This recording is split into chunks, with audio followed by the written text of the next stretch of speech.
call to order this meeting of the Caledonia Township Board of Trustees. This is our regular meeting of June 18th, 2025. Item 1 is roll call, and I will call the roll. Mr. Snoik? Here. Mr. Hermanette? Here. Mr. Bradshaw? Present. Mr. Harrison's here. Ms. Henry? Here. Mr. Zoller? Here. Mr. Robertson? Here. All members are present. Item 2 is Pledge of Allegiance and Invocation. Please stand. I pledge allegiance to the flag of the United States of America and to the republic for which it stands, one nation, under God, indivisible, with liberty and justice for all. We give thanks this evening for the honor of being here representing our community.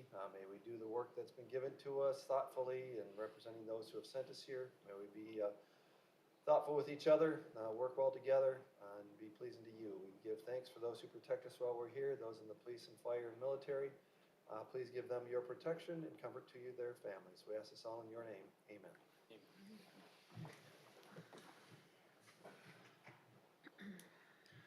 Item 3, consideration of the meeting agenda. Board members, are there any additions, deletions, clarifications on tonight's agenda? I'd like to move item 6I from the consent agenda just to new business so we could talk about it further. All right, that does not require any removal of the consent agenda. It happens automatically under rules, so that will be removed. Any other requests for changes? Well, there's supposed to be an addition for The zoning amendments? ordinance changes, so that would be, Under unfinished business, 9A, the manager has Okay. provided a memorandum, second reading of zoning ordinance amendments with township board requested changes. That's motion, Mr. Zoller. yes. Is there support? Support. Move and support that we add the addition of the zoning ordinance amendments under unfinished business as item 10A. All in favor, please say aye. Aye. Opposed, say no. And that item will be added. Any additional additions, deletions, or requests for clarifications? Seeing none, is there a motion to approve tonight's agenda? So moved. Support. Moved by Snoink, support by Hermanette, that we support tonight, or that we approve tonight's agenda. All in favor, please say aye. Aye. Any opposed, say no. And we have approved our agenda. Item 3 is public comment. This is an opportunity to address the board of any item of interest. If you're here for a specific listed agenda item, there's public comment before each of those listed items, and there's an extended period at the end of tonight. Does anyone have any public comment? Seeing none, I will close public comment. Item 5, inquire of conflict of interest. Board members having approved tonight's agenda. Does anyone have an interest in any listed agenda item to disclose? Seeing none. Item 6 is approval of the consent agenda. A number of items are included there for your review and approval, other than item I, which we will discuss separately. Board members having reviewed those items, is there any discussion? Make a motion to approve. Support. We move and support that we approve the items listed under consent agenda, item other than item 6I. All in favor say aye. Aye. Any opposed say no. And those items are approved. Item 6 is approval of renewal of the Michigan Township Participation Plan from July 16th, 2025 through July 16th, 2026. Mr. Bradshaw has asked that this be removed. We'll give you the floor. Sure. I guess high level, was number 1, disappointed in the price increase. And number 2, just had a few questions that I did provide to the township manager maybe Friday, Monday, I don't remember. But she did answer those in general, and I guess maybe some follow-up questions that I didn't ask are, when does our current coverage end, and do we have additional time to seek additional quotes, or are we kind of boxed into a corner and need to really solve this urgently? So the quote is good until July 16th. The one entity who didn't reach out to me until last week, I reached out to him after I saw your email, and he said, I can probably put something together for you. This coverage was only really supposed to extend until January 16th because they weren't able to make it go for 18 months. But he did say if he had a little bit of time, he could probably put a quote together. So this quote for the PAR plan that we got from Burnham and Flowers is good until the 16th of July. And that's the date we need insurance. So I do have time if you want me to try to get a quote from them. I also talked to the manager today, and, at the MTA, there's about 10 different insurance carriers there. So I suggested that she reach out, 'cause last year we asked for multiple quotes, not from one entity. So I'd like to see multiple quotes, as we discussed it. After we talked today, she said there is time. So I think we should table this until the next meeting. That would be my recommendation. Okay, you're comfortable that we'll still be able to get necessary materials and continue coverage? Yeah, that's okay. Right, so is that a motion, Yes. Mr. Zoller? Support. We move and support that we table this item, discussion on doing so? All right. Do we have a meeting? We will probably have to have a meeting on July 2nd, so I'll Okay. call the roll call, count noses before we leave tonight, because we're gonna have a time-sensitive issue regarding some bids coming in anyway, so that will be brief, but probably will be held by those who are able to make it. Okay, all in favor of tabling this item, say aye. Aye. Any opposed, say no. We'll return to that item at our July 2nd meeting. Thank you, board members. Item 7 is simply reports from committee and board officers and staff.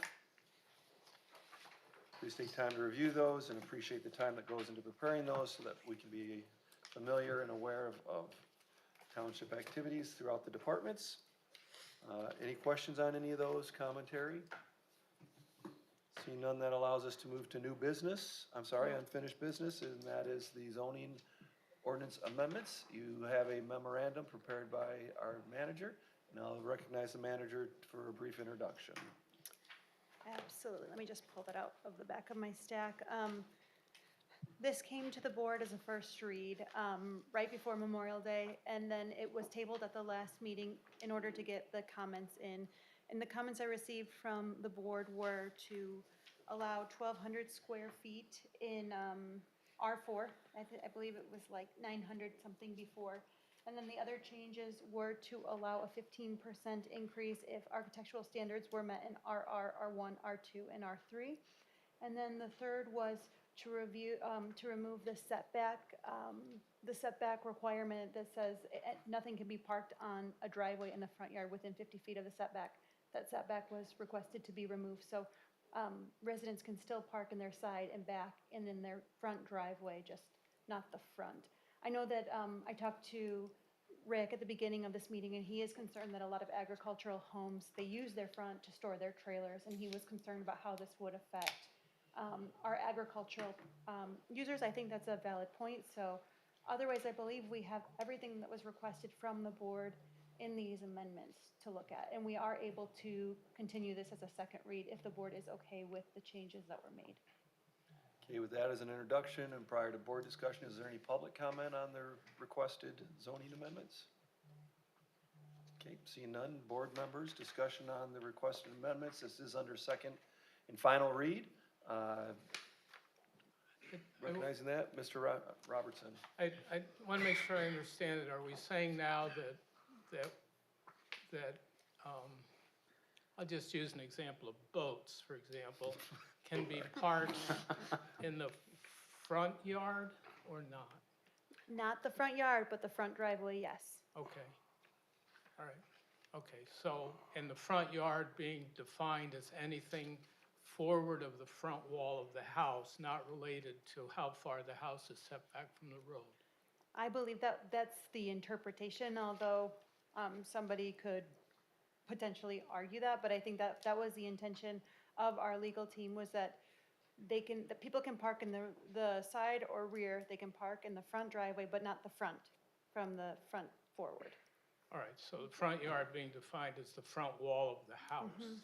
Okay. Forward. And, okay, I get that part. The second thing, and it's just an observation that's disappointing a little bit, and unfortunately, there doesn't seem to be any requirement about how many vehicles can be parked in the side yard.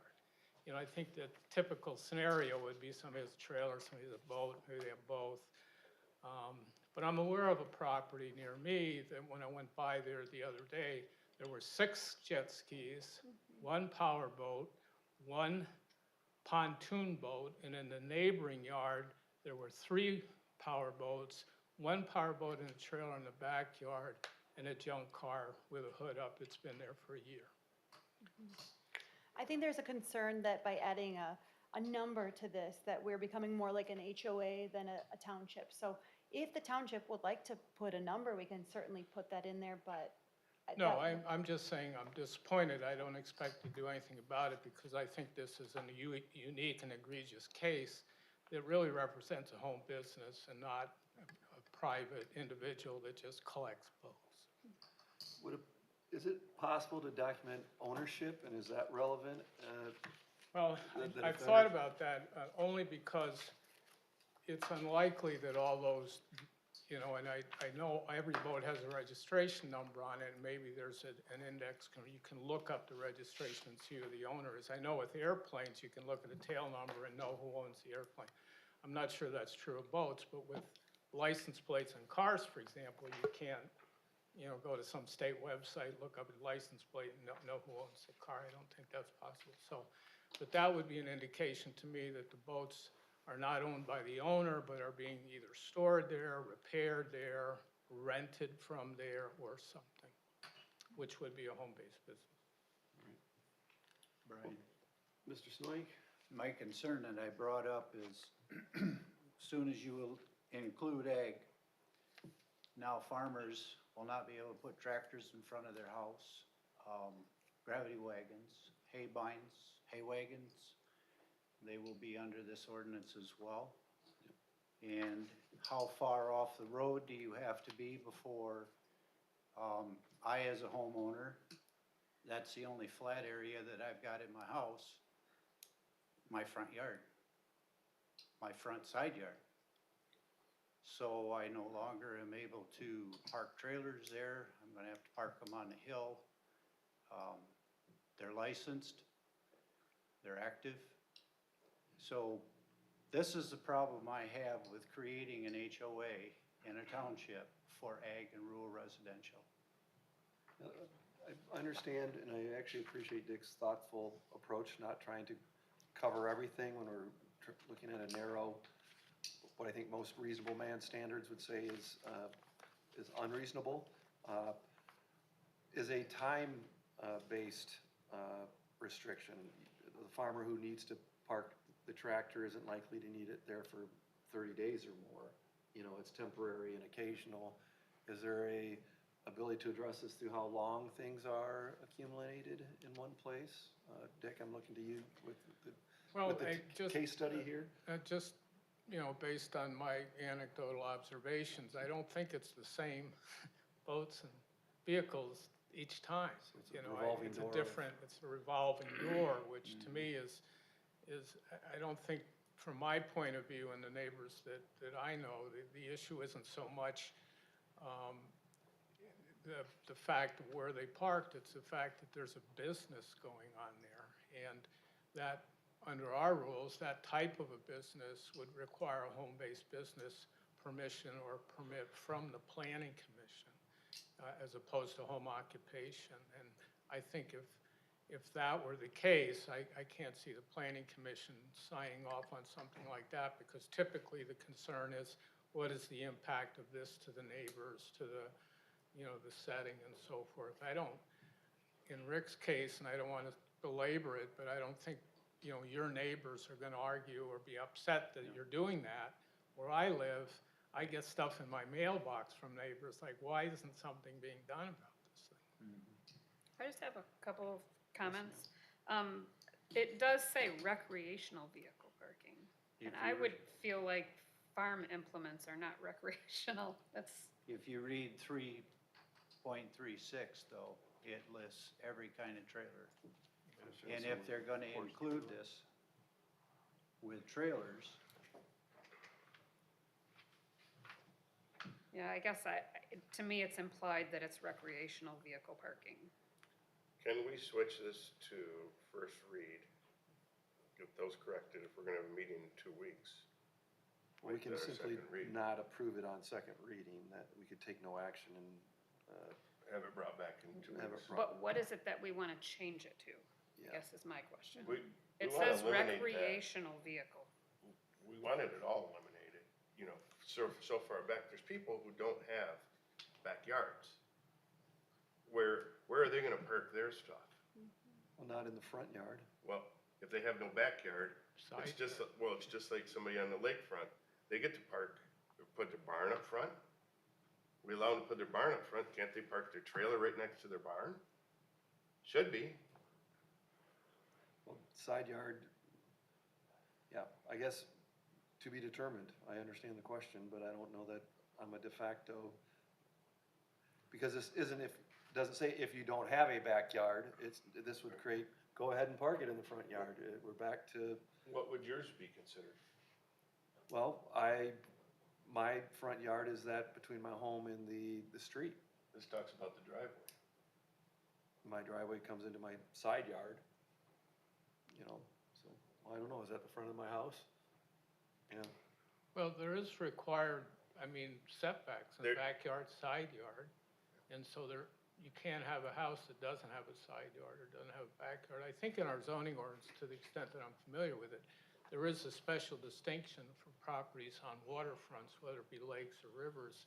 And they kind of changed the rule. In other words, almost considering the water frontage is considered the front yard as opposed to those of us who don't live on the water. But I'm fuzzy on that. It's been a while since I looked at it. I'm curious if something could be, to satisfy Rick at least, an amendment could be put in recreational vehicles to say this excludes equipment to be used for farming purposes on agricultural properties. Well, I think it needs to go farther than that. can we simply say agricultural, exempt ag, if that's our concern, rather than get rid of the entire definition, we could write something that this does not apply to agricultural vehicles being used for, But once give an again, ag definition of ag property. I'll use Dale's. Dale's barn is in front of his house. He should be able to park his trailer there, but based on this read, he can't. If you don't have it on your driveway, are we really wanna be that way? I don't think so.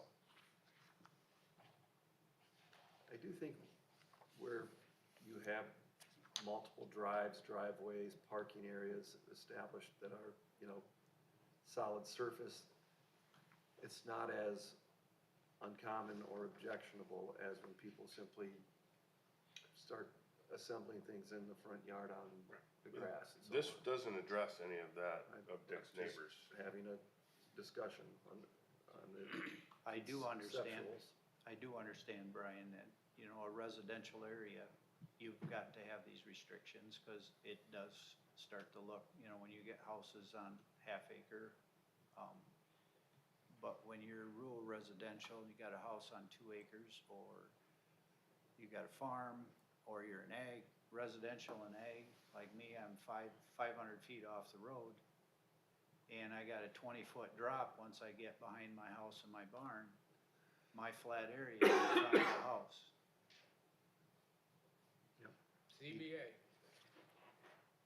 But you can't see any of it because the trees I got planted. So it's not like Dick, he's got set right out by the road, and ZBA's for permanent structures, not for getting a variance for It's- parking your trailer. It's not use or focused. So let's get back to, if we table this, how does it return? I think we need to get rid of that language, especially in RR, in ag, because then we have to look at, I think that language should be removed. If people have a trailer, recreational trailer, or their snowmobile trailer, or, their boat, and they can't park in the back, why are we gonna try to stop them? They should be able to park within reason.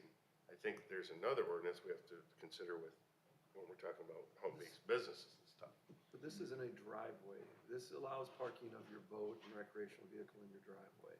But if you do, well then, if you don't have it in the driveway, then you're in violation. And that's where, do we really wanna go there in some of this, especially RR and ag? So we can exempt certain districts, we can exempt specific types of machinery that are used for, Or we could pass this and have that amendment brought to us. Because I think we know what we're trying to achieve, and we can also rely on enforcement discretion, but the trust me, Correct. isn't always reliable. New people and someone coming into the counter and pointing at it and complaining about a tractor, and we say, well, that's not what we meant. So we, guess I'm looking for direction.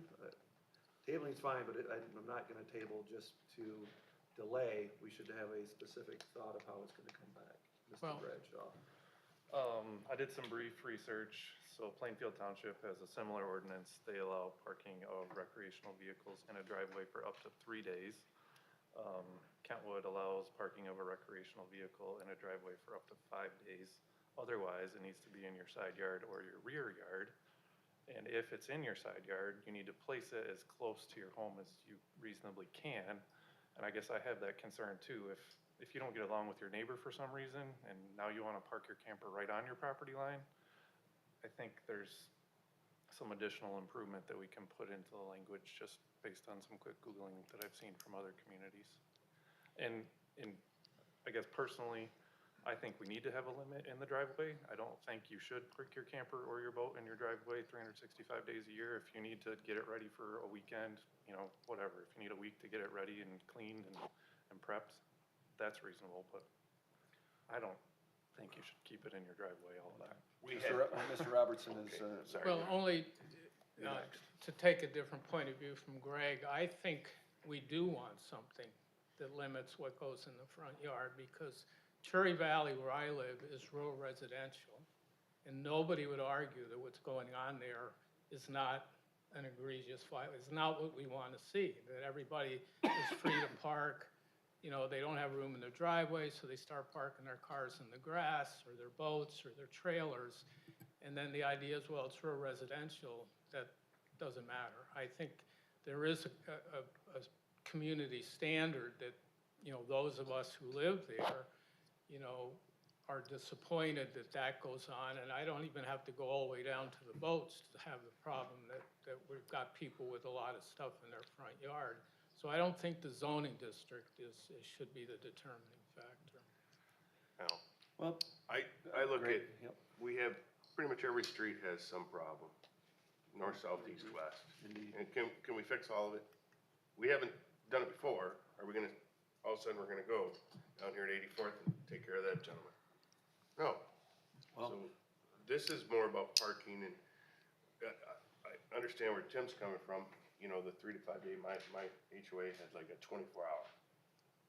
It's never been worse. But our zoning administrator is not gonna come in my neighborhood and put tickets on our stuff.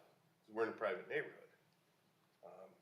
But there's also people, Rick talks about it, I know a lot of friends of mine, that their house goes way back, and they park off to the side, their stuff, because right after their house is drop off. So somebody could, a zoning administrator based on this verbiage, could go fine them, or say, hey, you're not in compliance. But, they're 500 feet off the road. So we have to really figure out this verbiage properly, and what I asked for was to be removed completely past the setback, because there's so many people like Rick or others that have been doing this for years, not just farmers, but people who have larger acreage. And I think Dick's issue is a different thing than this parking. Well, there is in the zoning ordinance, and I can't remember I think it has to do with accessory buildings, but I think there is I think it's 200 feet. Once you're beyond 200 feet off the road, then it doesn't matter if you're forward of the house, because you're so far back from the road. And again, my neighborhood, even though my lot's quite deep, but a lot of my neighbors are much closer to the road. But if you had that, maybe the 200 foot wouldn't be the right number, but the idea, if you're far enough back from the road, the fact that you're in front of the front wall of the house may be not so detrimental as in the case in many neighborhoods where the houses are only, 75 feet off the road, 100 feet off the road, and then, they become an eyesore to everybody going by. as opposed to if I'm as deep back where I am, for example, the fact that I would be for it, but anything I've got on a property, anything I've ever parked has always been behind the front wall of my house, so. But there might be a middle ground there where I think we have it with accessory buildings as an example, is that it's the front yard unless you're so many feet back from the road as an alternative, something like that. I think that's They put the reasonable. 25, but then they put more, 25 feet from the road.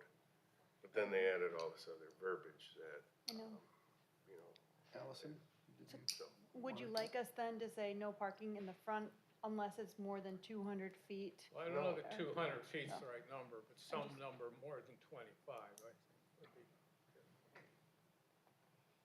Sounds like, I know you want to table it. No, Well, I you don't want, I don't want to table just to delay it. It'd be Yeah. nice to have at least some, We need Targets. to just get rid of that language and sometime make an amendment. But we gotta think about it. You look at Rabat up here. Stuff, doesn't bother anybody. But he would be in violation. You look at, there's another person that they park their snowmobile trailer year round on a turnoff, but it's not paved. It's gravel. Well, this is paved. So they're not in compliance. So we're gonna create a lot more issues doing this, rather than just taking the language right out. Brian, Mr. Snowy? how much work is involved if this gets passed as it's in there, and then it goes back to planning commission and have them work on something as far as a decent setback for people that have longer driveways or, that issue? How much work is involved in doing it that way rather than tying this up? Because I know there's people that want to put barns up, and I don't blame them. If I was waiting, I'd be chomping at the bit, so. Well, to your question, we couldn't approve it, and it's fairly simple to bring additional amendments forward. Do we delegate that to the planning commission? I'd say if we're the ones fly specking it, we should do the work rather than delegating the work to them. They've already taken their swipe at it and conceptually presented the idea, and if we believe that different standards within that idea should be clarified or defined, then that's on us. Although, we could just send it back to them. But Rick's raised the point of the timeliness of, not this issue, but the issue of accessory buildings, which is baked into the entirety of this, that we'd want to be able to keep it moving forward so that people can use this window. I'd be open to passing this tonight as written, if we commit to by September 1st, whatever, first meeting in You can September. conceptually and, Have our, we can all. it'll be the spirit of what we're doing, but yeah, it needs to come before us and have publication and things like that.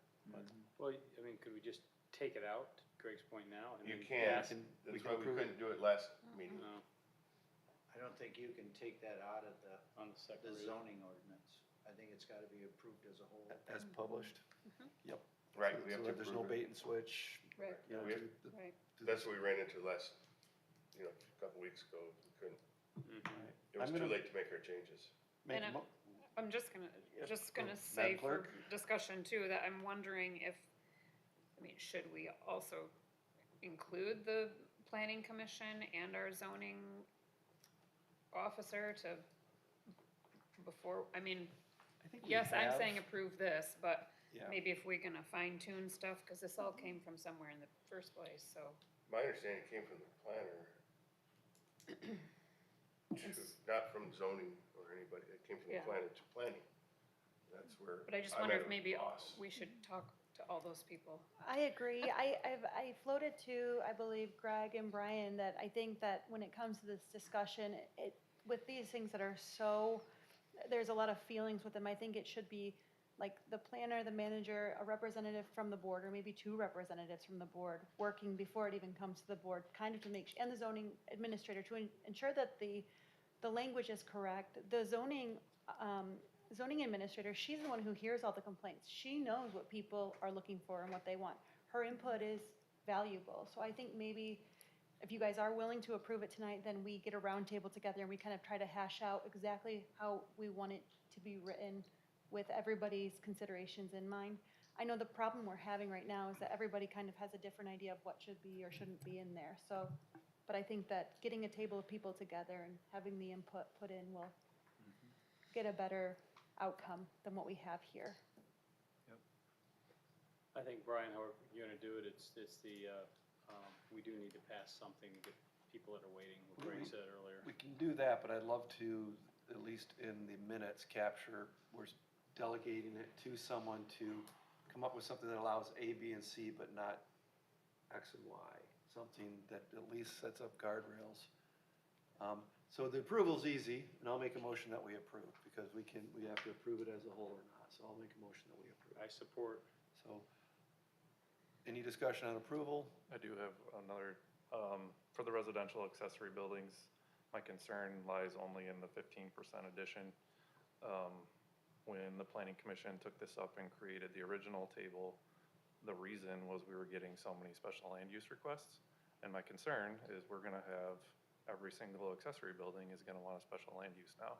So I'm willing to see how it goes, but I just wanna put that out there that this may be counterproductive to what we initially tried to solve. Understood. But we'll get really nice buildings, and so maybe it'll be worth the extra work. So. All right. So for clarity, we added a provision that if your your building matches your home in materials and design, there's a little bonus space, but it has to be reviewed and approved, and that's creating work where we're trying to streamline by right what you can do. So that is the reality. You are correct. Well, right now you can put up a pole barn, and this would take it beyond that. So just for those who are trying to follow along. It's been moved that we approve this zoning amendment. Do I call the roll, Madam Clerk, or is it? You do not need to, it's considered second read. All in favor, please say aye. Aye. Any opposed, say no. That's approved, but do we want to spend moments on defining what our goals are to achieve or not to achieve, or is that already captured? You're giving me a look. If you want to make another motion that's totally up to you. Well, let's put it this way. We have a member of the planning commission here, an engaged member of the board, and our manager here. I would encourage them to take what they've heard this evening and try to come back with an amendment, knowing that we have interest of prohibiting and permitting certain activities. How's that? Brian, Yes, one sir. more quick comment. Yes, sir. Is something that they could add to this also is if it's like Dick's yard, I look at his and I said, okay, Dick has nothing to hide behind a tree. In the front yard, it's open. So if we're going to set a certain distance off the road, maybe as part of that stipulation is you need to have sufficient trees planted that when you park it, say snowmobile trailer, a utility trailer, it is not visible from the road or even your neighbor's houses. That could be considered, It but could be. what's sufficient? And Are I they mean, it's evergreens we and can't see it in the deciduous? summer, but we can see it in the winter. Yeah. evergreens. Yeah. And then what if they want to put up a stockade fence? Is that really a solution? Yeah. It reminds me of you. Can't have put to them have in a front yard. Yeah. So, Yeah. That you can't have an uncovered vehicle, so he puts a blue tarp with bungee cords, and that's an improvement. Oh, okay, sweet. at So, least turn it green. yep. For clarification, who is the engaged member, Greg or Dick? I was I'm pointing not out- I was engaged, I'm pointing not out- engaged. I'm like, Greg is very engaged, okay. Greg. which is good. Tim, They're both engaged. Yeah. We're good? All right. Item 10A under new business. This is a resolution revoking the industrial facility exemption certificate 2021-040 for Aspen Surgical Products, Inc. Madam Clerk? Or is this Yes. Madam Manager? No, that's fine, I can Okay. handle it, Yes, yep. ma'am. This is just the resolution that actually says that we are interested in revoking that IFT. Then, as you know, it has to go to the state, and it is ultimately up to them. But this gives me permission to go ahead and talk with them and move forward with that part of the process. All right. just for context for the board, which probably doesn't, but also just for the record, those listening and those present, historically, we have granted what's called industrial facilities exemption certificates, which exempt certain properties from a portion of their taxation based on promised investments into the building and employment levels. They are required to report to us those promises on an annual basis, I believe. That's true. And then if they either are not able to meet those, or we believe they are not meeting those, we're able to revoke those in essence under what we call a deal's a deal standard. And so this is one that's been brought to our attention, that the property has become vacant and therefore is not meeting its employment standards, and they're seeking, and I'll leave it at that. Is there any public comment on this one? I don't know if anyone's here because of this. Seeing none, board discussion on the first step, which is this resolution authorizing the clerk to move forward with the process to revoke. I'm all for it. Okay, is there a motion regarding this item then? I'll make the motion. Support. Been moved by Hermanette, support by Bradshaw, that we approve the resolution as described. I'll call the roll. Mr. Snoik? Aye. Hermanette? Yes. Bradshaw? Yes. Harrison's yes. Henry? Yes. Zoller? Yes. Mr. Robertson? Aye. All right, that item is approved. Item 10B, this is a motion to begin the process to claw back the taxes saved through the industrial facility exemption granted to Aspen Surgical Products in accordance to the signed agreement between them, Township of Caledonia. So one is a resolution, one is simply Well, the motion to, yeah, the resolution is that we are going to we're going to revoke our section of it, and then the motion is for us to begin the process of clawing back Okay. any of the taxes. is there a motion to that effect? So moved. Support. Moved by Snoik, support by Hermanette. All in favor, please say aye. Aye. Opposed, say no. That item is approved. Item 10C is a motion to approve the posting, interviewing, and hiring of a part-time receptionist. Move the current receptionist to the building department at a part-time status. Madam Manager. Absolutely. So back in January, our planning and building assistant went on maternity leave, and she ultimately decided that she didn't want to come back. At the time, Lois felt like she could do both jobs with the help of Judy, but Judy is struggling to do both reception and building. If there's a question of hours. Before, Ellie had 24 hours. 4 of it was to do planning, 20 of it was to do building, and now between Judy and Lois, they're trying to do both building and zoning and reception, and it's becoming an issue of they're both kind of needed in multiple places at once, and we're kind of left with a hole in our staffing where we do need help, especially at reception. Judy was trained to do the building assistant role while Ellie was out, and she's been really great. She's great with all the people who are coming in. We brought on Ginger, who's doing planning, and she's been great as well. I know there is concern about hours and overages, but we did lose that 24-hour position. We filled 4 hours with the planning assistant, and there's still 20 hours. So the request is that we can put the reception position out to hire 20 hours a week in the mornings from 9 to 1, and then Fridays from 8 to 12. And that portion of the building assistant salary will come out of the building budget. And there is sufficient funds for a building assistant 20 hours a week down there.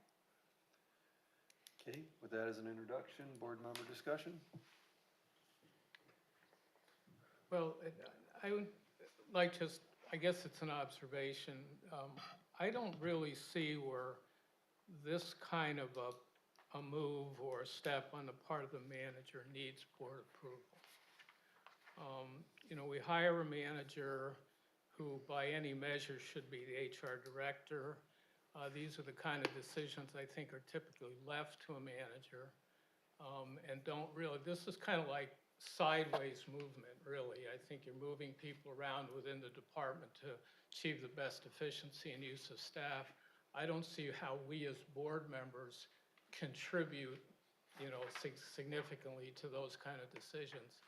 As board members, I always look at it as, our job is to make policy, not make sausage, and this kind of is sausage making in my mind. So in the case of Ginger, I think Allison, you brought her on, and I didn't think the board was involved in that, to my recollection. It's been fine. when Ellie left and we moved Judy down there, those were your decisions. I think within your authority as manager, fine with that. So I don't object to what you're doing, although I'm not in total agreement with some of your staffing decisions, but I feel my problem, you're the manager, that's your job, and I'm gonna let you do it. My comment is that I appreciate you bringing that up. And I understand what Dick's saying, but I also say it's nice to know this is what you support, this is what you're going after to run a smoother office. And therefore, it's nice to know that and let's vote on it. I mean, I do agree, we don't want to go sideways, but it's pretty quick. We're going to make a motion and. It's also by statute that we have to approve. Well, by I don't think it's statute, I think it's policy. Is it And the policy or statute? It's in the administrative policy and Statute, procedure. state law, I technically. thought it was in that. So All right. I don't think But the that's. point I would make is under a policy, we should have a search committee and all that. We're not doing that. Yeah, at least historically, my perspective, how we have treated this, once a position is created, and if it becomes vacant, it's a no-brainer. We do it on the fire department, and we do it. The board's approved the position, the job description, the compensation level.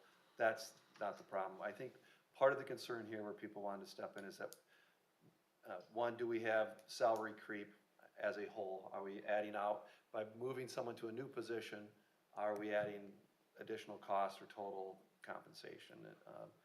Or creating a new position that hasn't had its job description, approved. So we do get in there, at least initially in designing the airplane, but then we let it go. But I largely, in this case, in this case, I'm in agreement with Dick that it's, the manager should be able to manage the resources, and given that we're within the same amount of hours, so that there's not salary creep, it's my understanding, right, confirmed? It's the same Yes. amount of It's a total single hours simply being used differently to meet our needs. I'll support it as well. Quick comment. Mr. Bradshaw? Thank you for all the extra information. Whenever we have an opening, I guess I would encourage us to always think like the private sector. Can we combine roles? Is there somebody existing that can or should do this? Is there capacity? And I think most of those questions are answered in the memo. So that was my struggle. I'm not here every day. I don't fully understand the things that staff accomplish. But from the job description, it seemed like, maybe 2 to 4 hours a week of work. So I wanted to understand, could we give an existing employee a bump up to continue to achieve these same things? I feel better that, the building department is flush with cash and can handle this, but that was the main goal that I had, and the questions that I had for the manager is help me understand and make sure that this makes sense.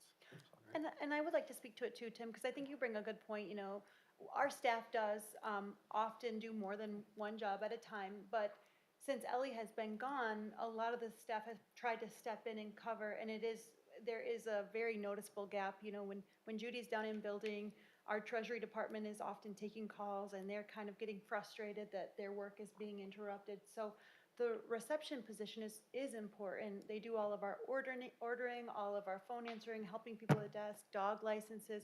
And we do try to combine positions as much as we can. We try to offer them, within the office first before we put them out. But every time I try to put it in the office, I have a lot of ladies who are comfortable with the hours they have, and they don't want to take on more. So that's kind of, a lot of them like the position because it is part-time.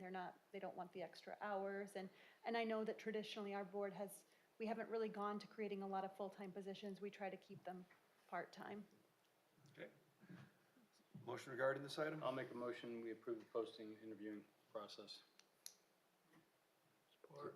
Moved by Hermanette, support by Robertson, that we approve the posting, interview, and hiring of a part-time receptionist. All in favor, please say aye. Aye. Opposed, say no. Item 10D is a motion to approve contract in the Village of Caledonia DPW to provide park maintenance services Monday through Thursday at a rate of $500 per month for the summer season, with the option for additional hourly coverage at a rate of $20 to $27 per hour as needed. Madam Manager.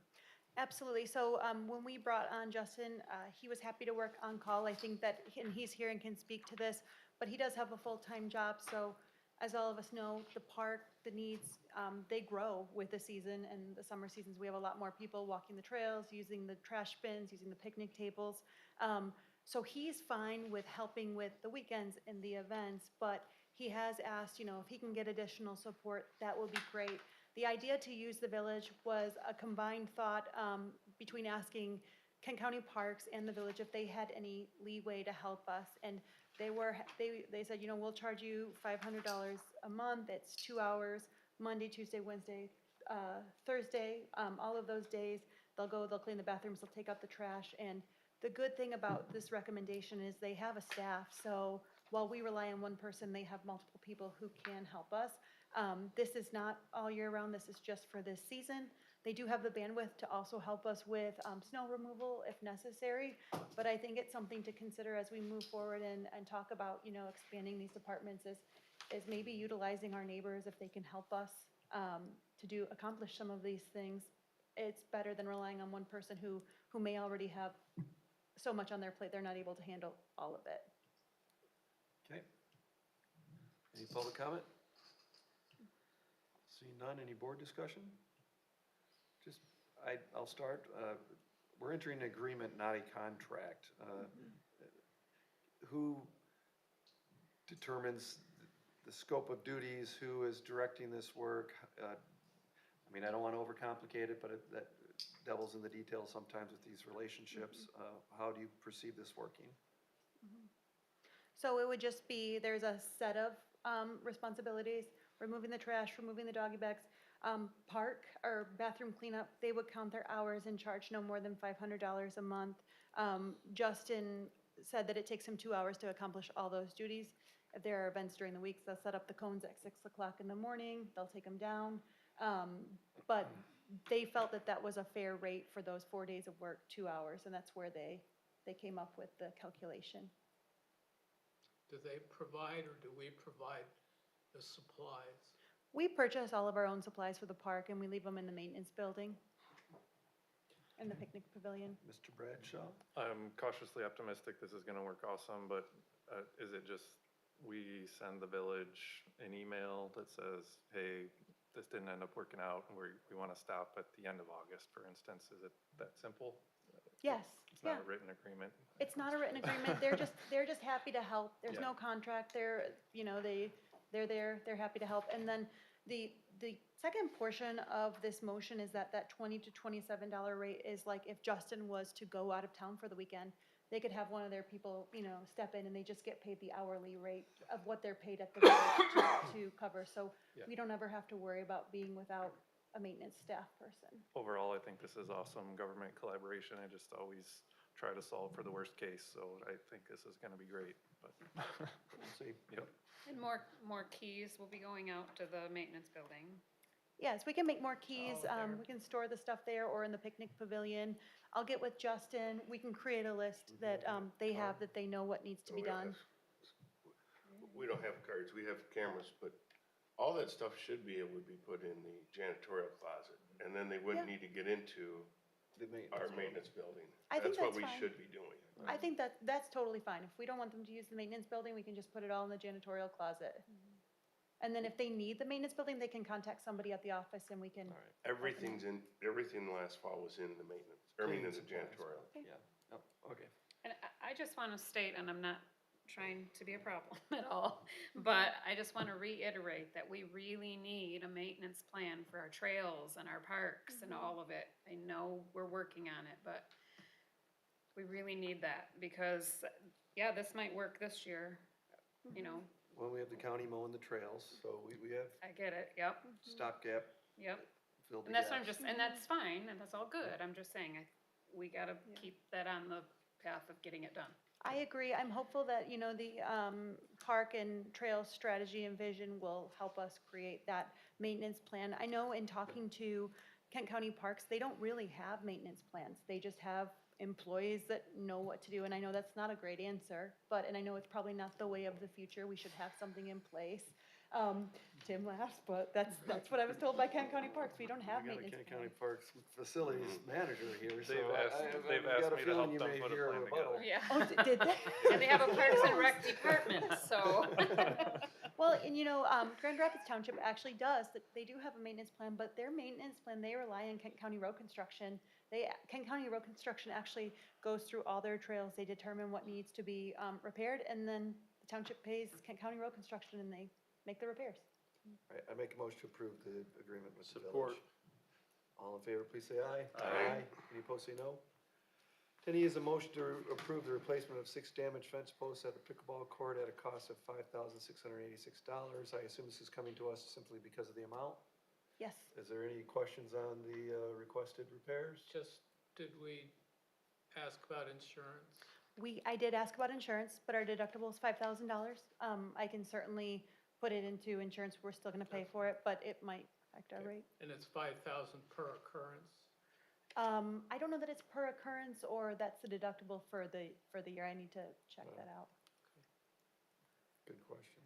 That is a She's good also question. looking at the library roof too, because it's Well, done from that goes snow. to Dick's point, though. It might, then you self-fund the first $5,000 and everything after that. Is paid for. For like medical deductible, I- but It's usually per occurrence, I but think that this is per occurrence, yeah.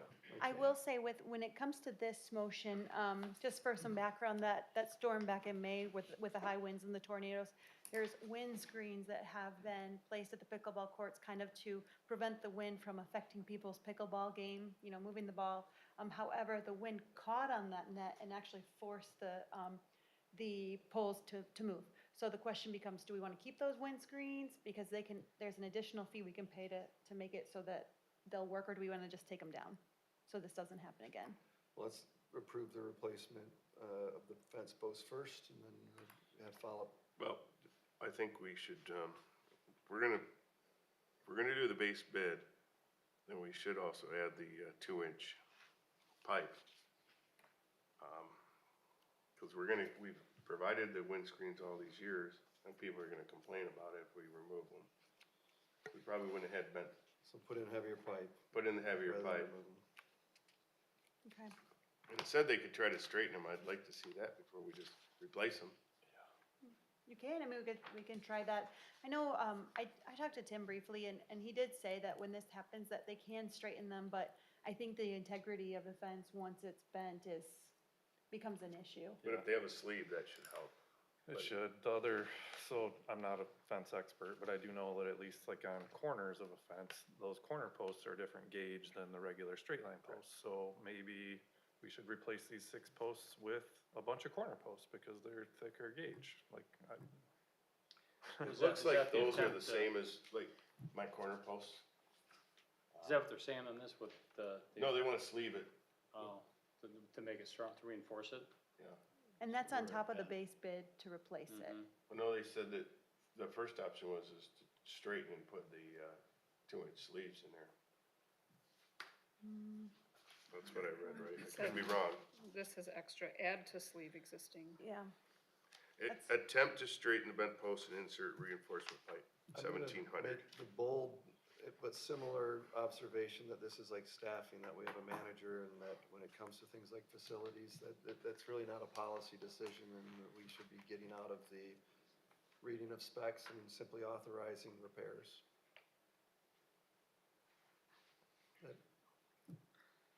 We have a manager who's supposed to keep our facilities in shape, and this is coming to us simply because of the cost and the insurance points of it.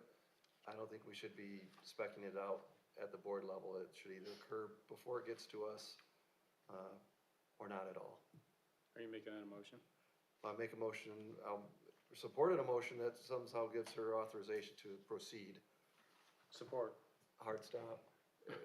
At what level though? What amount do you want to authorize? I'd like to make the motion that we approve with the windscreens.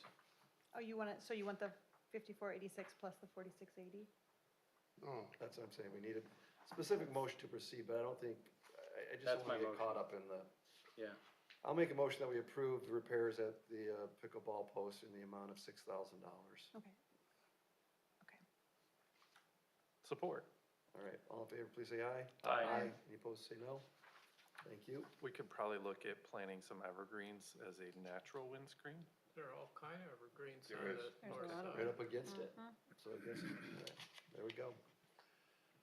Now the tree will probably get wiped Do out. you have a That's preference about variety of trees? Then it'll we should just fall plant on the there? fence and we'll have to Alright. replace the Moving fence. on. The next thing that's As gonna be long your as they're fault, not yeah. I'm a Kentucky spruce trees. fellow myself, but, Moving you on. know, I don't wanna, Take down the evergreen. all right.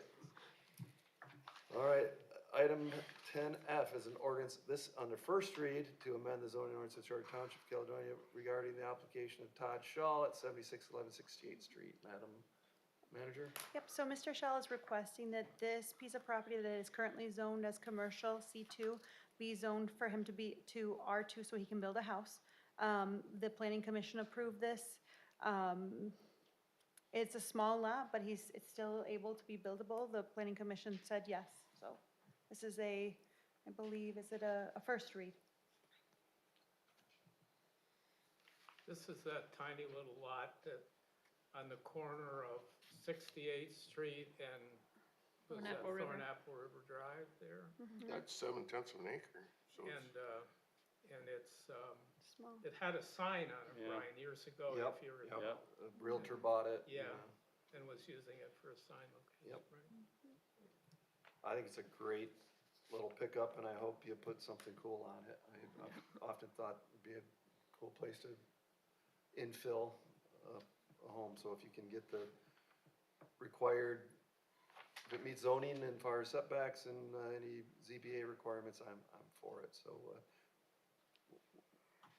This can be done through the ordinance, it's not a master plan change. This rezoning does align with the master plan, so Okay.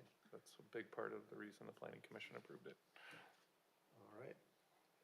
Thank you, Planning Commission, for, as usual, doing the heavy lifting for us. I'll make a motion to approve. And it's first Oh, it's reading. It's a first read. So it'll be, any public comment? All right, it will be considered read. It will be returned to the board at a subsequent meeting, likely our July 2nd meeting, which is likely to occur. It can be considered and approved at that time. All right. M10G, this is a resolution to approve a charitable gaming license for the Caledonia Area Chamber of Commerce's Tee Up for Scholarships golf outing to be hosted on July 25th, 2025. Briefly, Manager? Yeah, so Shayna Spiney, the director of the Chamber of Commerce, reached out to me to request an approval for a charitable gaming resolution for Caledonia Chamber of Commerce for their Tee Up for Scholarship golf outing on July 25th. I do believe they want to offer alcohol, that's why they're requesting this. We did this with the Caledonia Dance Studio back in, I think it was May or April. It was approved, once the resolution is approved by the township board, it will go to the state. This is not about alcohol. I don't think so. No, don't it's they have a gaming license? license. It's well, just for Like a the golf outing, 50/50? so they Yeah. do different. They want to do a raffle or something. Yeah. Make a motion to approve. Support. Move support that we approve the application. All in favor, say aye. Aye. Opposed, say It's no. a It's a roll resolution. call. Mr. Snoik, Aye. Mr. Hermanette. Yes. Bradshaw, Harrison's yes. Ms. Henry. Yes. Mr. Zoller. Yes. Mr. Robertson. Aye. All right, thank you. M10H is to approve upsizing the North Caledonia Site condominium pathway at a cost of $19,922.24. Madam Clerk, or I'm sorry, Ms. Manager. Absolutely. So this is the Kirkstra development along Broadmoor and Craft that is south of Gilden Woods. In their site plan, they had a 6-foot trail, a sidewalk. The request was to make it an 8-foot pathway. They're still paying for the majority, but the upsizing cost that is what Todd is requesting we pay the difference of, and that is in the amount of $19,922.24. And that's just kind of in alignment with our future pathway plan to put more pathways in that are consistent with the standards that we have for pathways in the township. And this is along Broadmoor, just on their site. Okay. This is currently under construction. Is that the piece I'm thinking of, or no?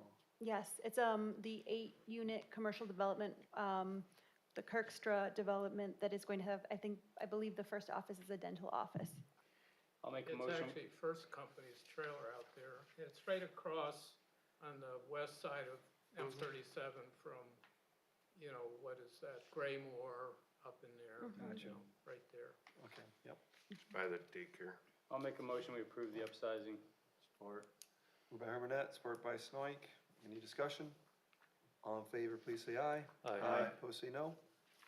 Thank you. Item 10I is motion to approve the joint construction and legal agreement between Caledonia Community Schools and Caledonia Township.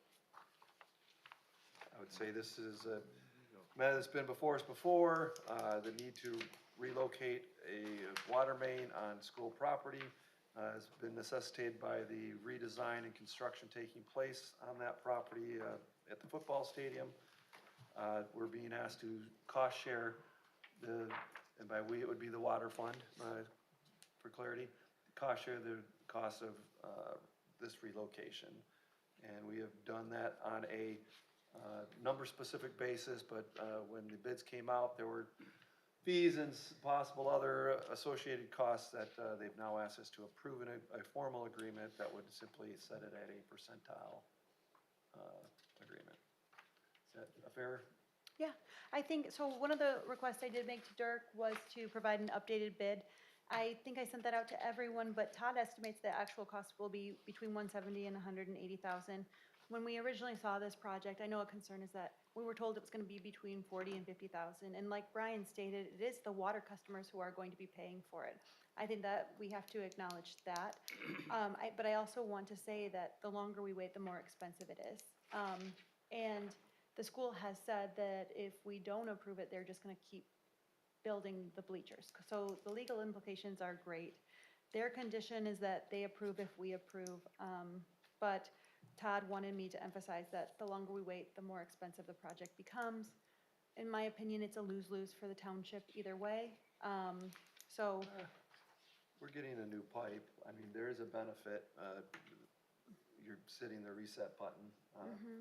So there is a benefit to the water users as well, not just a cost. We're not moving the existing pipe, we're installing a new one.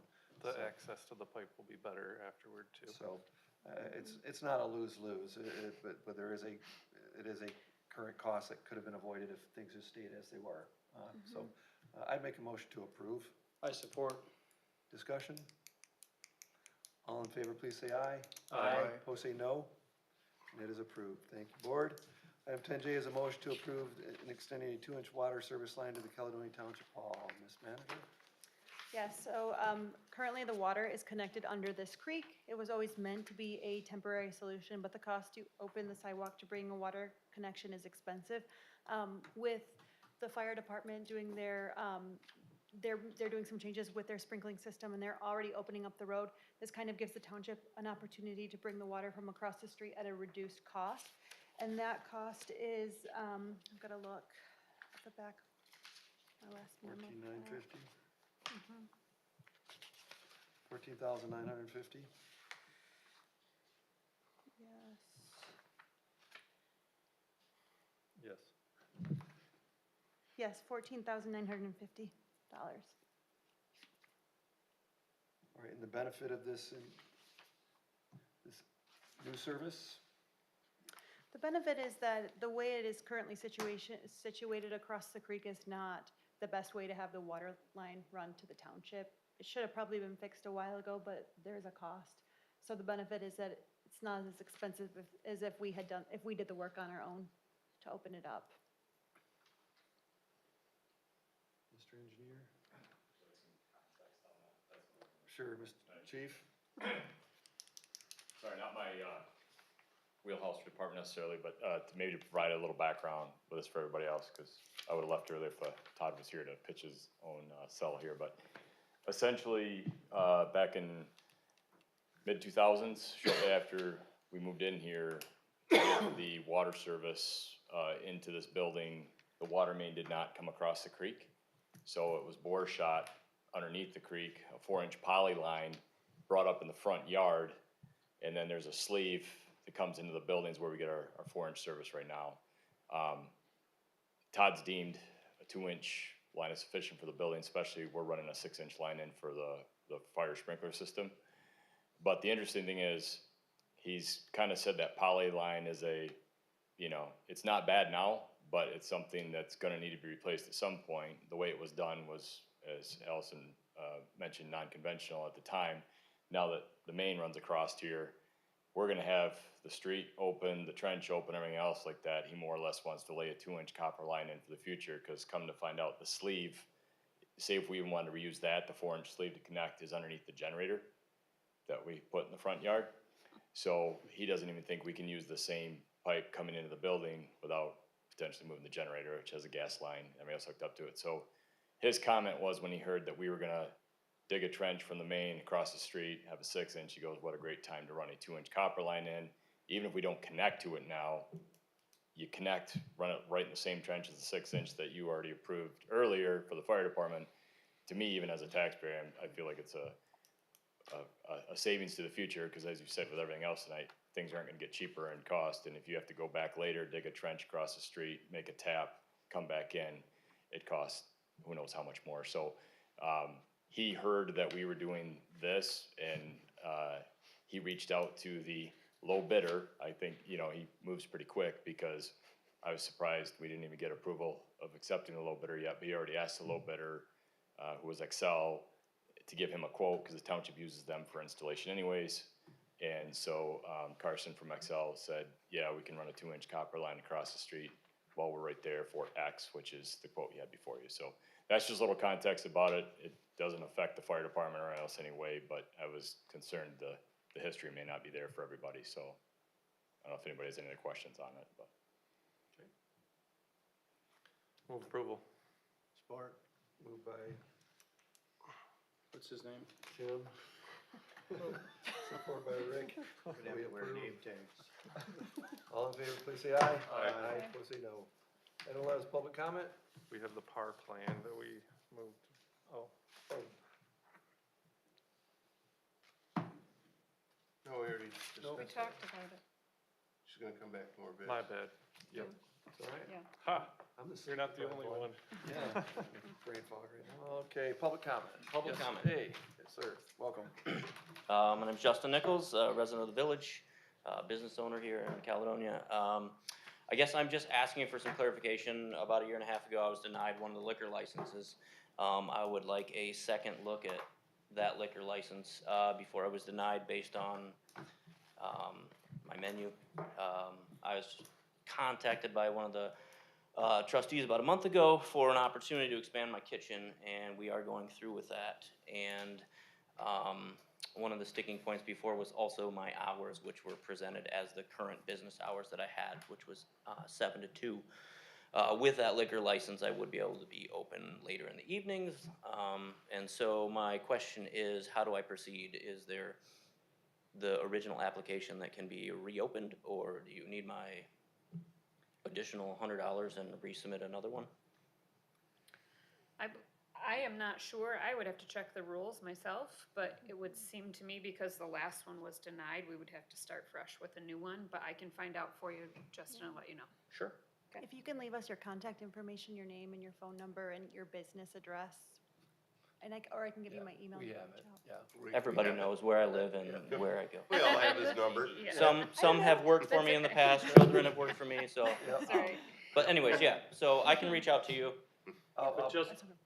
Go ahead. good, Justin, I'd come with the plan. What's your plan moving forward? So obviously, not saying just don't bring the same plan. I have my plan to have on this date. We're gonna have open till X o'clock at night and the kind of stuff you wanna do. So we can look at it as more, okay, does this fit what we're trying to get from a total community perspective? Sure.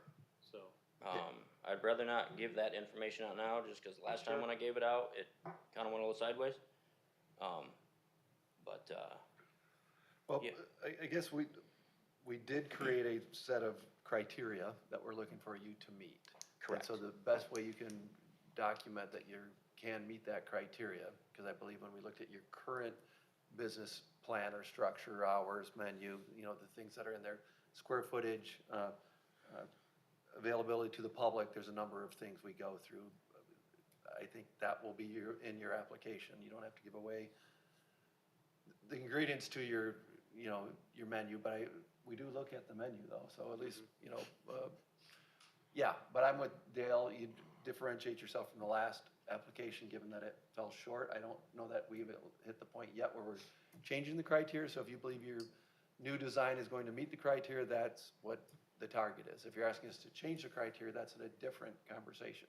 Right, and so I'm not asking you to change the criteria. I did meet Okay. all the criteria last time, but I think that if you're gonna say, we just don't like your menu, that's a little subjective, because there's a lot of people in town that do, love my menu. I mean, so, Okay. yeah.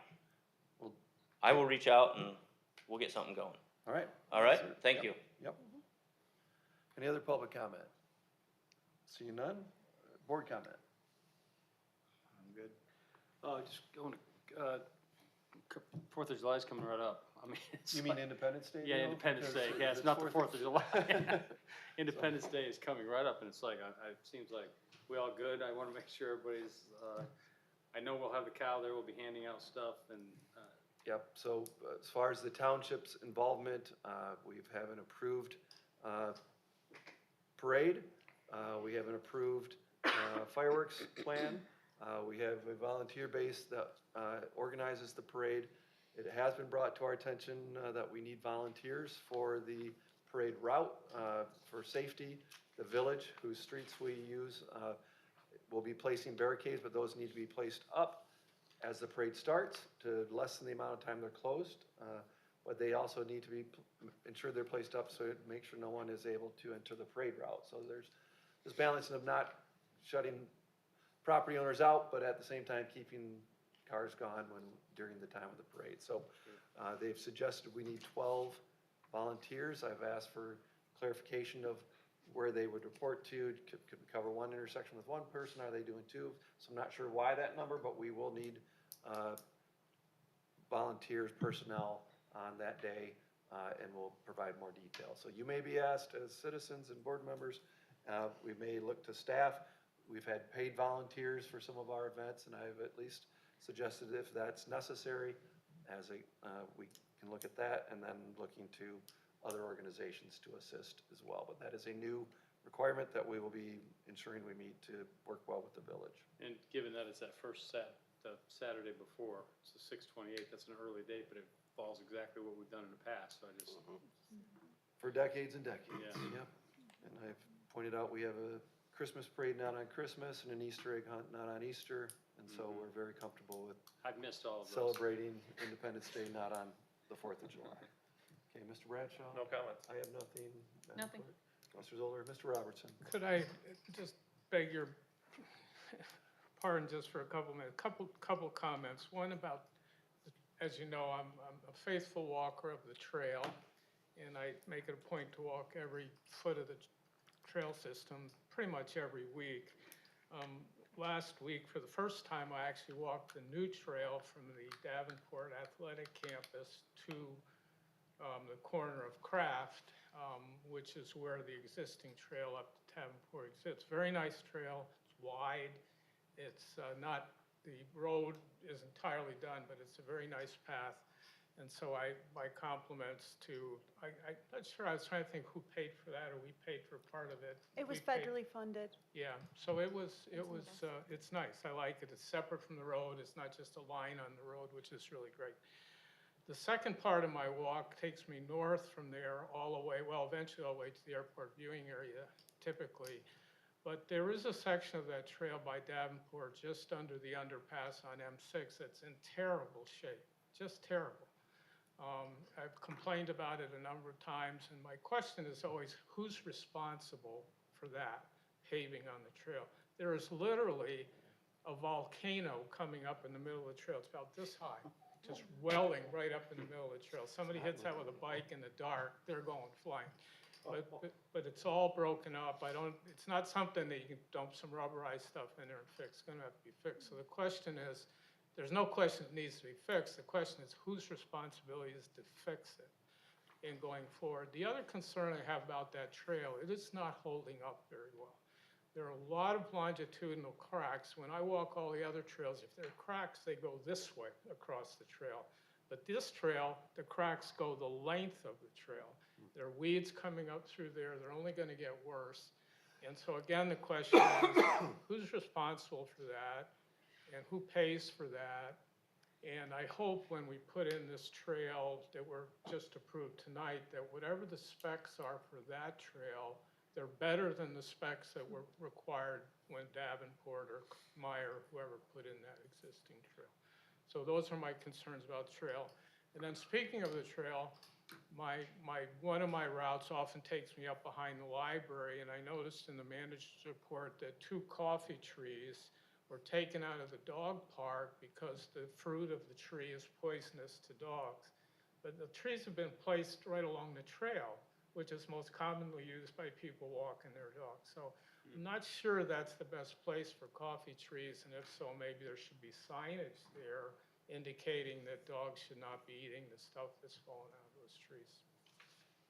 Those are my comments. No more coffee trees would be one of my comments. Well, They don't even bloom well, and they don't seem to be Whoever happy knew here. that, whatever, but some very knowledgeable person complained to the, I guess Allison or somebody, that, you know, that fruit pod or whatever is toxic to dogs, and so getting them out of the dog park made sense, but as I walked along there today, I thought, well, gee. In fact, as I was walking by, there's a guy walking his dog right there.